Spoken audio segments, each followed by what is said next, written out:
All right, the auto insurance industry is having its Napster moment.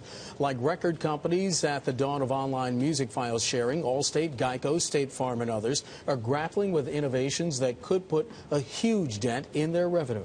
That is right. As car makers create more driverless cars, accidents are likely to plunge. Car owners will need less coverage, and insurance premiums will go down. Well, joining us now from Seattle to discuss this is Bloomberg's Noah Buhayer, who explores this in a new Business Week story out this week. Okay, so Noah, that makes sense, right? If there's going to be fewer accidents, supposed to be fewer accidents, insurance companies, why would you need so much insurance? So how are insurance companies dealing with this? Yeah, it's a really interesting question, Betty. A lot of what's going on right now is that insurance companies are studying the problem, trying to do some forecasts. I actually, in my story, quoted the CEO of Allstate, Tom Wilson, who actually has done a couple of scenarios. Sort of the worst case scenario he calls the Jetsons, and it doesn't really involve like flying cars, but he is talking about a world where accidents, the number of them plunges significantly. People use some car sharing services or ride sharing services like Uber, and you really start to see auto premiums go down. But to answer your question, what companies are really doing right now is studying this phenomenon, because it looks like there could be a world in the not so distant future where there's going to be less risk and less need to insure. Noah, what are the insurance companies then doing to prepare for this? Well, that's the big question, and nobody's really talking about it in concrete, real terms of how they think their business mix is going to shift from this.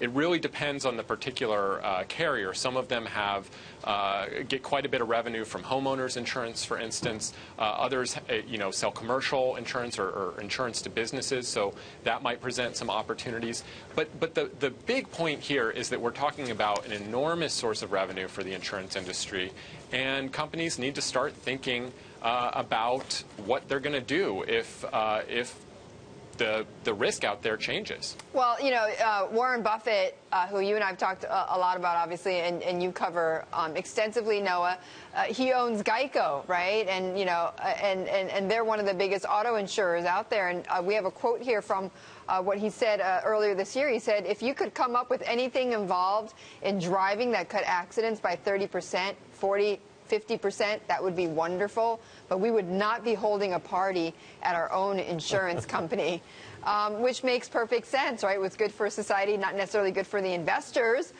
So, who could be hardest hit in this, Noah? Well, that's an interesting question. Buffett's quote is great here, because on the one hand, the insurance industry is very public in saying that they don't want to stall the adoption of this technology. In fact, they've been behind the adoption of a lot of safety features in cars. But it does beg the question of, like, is this big, entrenched industry really going to be able to last, or is it just going to need to get much smaller? Which is why we focused on them. I'm sure there are other industries that could be hurt by it, but we also have to say here that there are some innovative people in the insurance industry who will figure out a way to make money off of this changing technological landscape. No. One thing I mentioned. Yes? No, I'm sorry. I was going to ask, one of the other opportunities that could be available, selling insurance at this point to car makers and some of the companies that are actually developing this technology. Yeah, and that's a real opportunity. I mean, you look at what happened already this month. Fiat Chrysler recalled something like 1.4 million vehicles after there were reports that came out that a system, a Jeep, had been hacked remotely by some security researchers. So clearly there's going to be an opportunity to sell other kinds of commercial insurance, because there will be other risks that come into play as these new technologies get rolled out.